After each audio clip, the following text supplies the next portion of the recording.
हमारी आस्था के प्रतीक परमात्मा महावीर स्वामी के चरणों में कोटि सौ वंदन।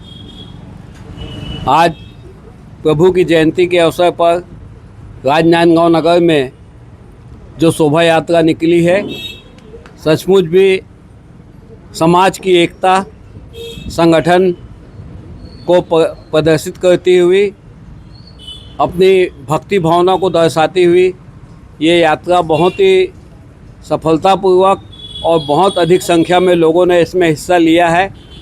सकल जैन समाज एकता का परिचय दिया। हमें बहुत प्रसन्नता है कि सकल जैन समाज का गठन मैंने अपने कार्यकाल में किया था और आज भी राजनांदगांव शहर में पूरा जैन समाज एक है। दिगंबर, श्वेतांबर, तेरापंथी सभी लोग आपस में मिल के भगवान की जयंती मनाते हैं। आज जब पूरे विश्व में युद्ध के नज़ारे हम रोज़ देख रहे हैं, इजराइल, इराक, अमेरिका, उस समय भगवान महावीर को याद करना चाहिए। उनके सिद्धांतों को, उनके उपदेशों को याद करके अहिंसा और शांति के मार्ग पे पूरा विश्व चले।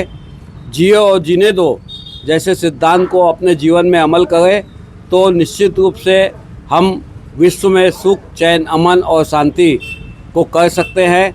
आज समस्त राजनांदगांव नगर वासियों को मैं अपनी ओर से बधाई देता हूं और परमात्मा के चरणों में पुनः प्रणाम करते हुए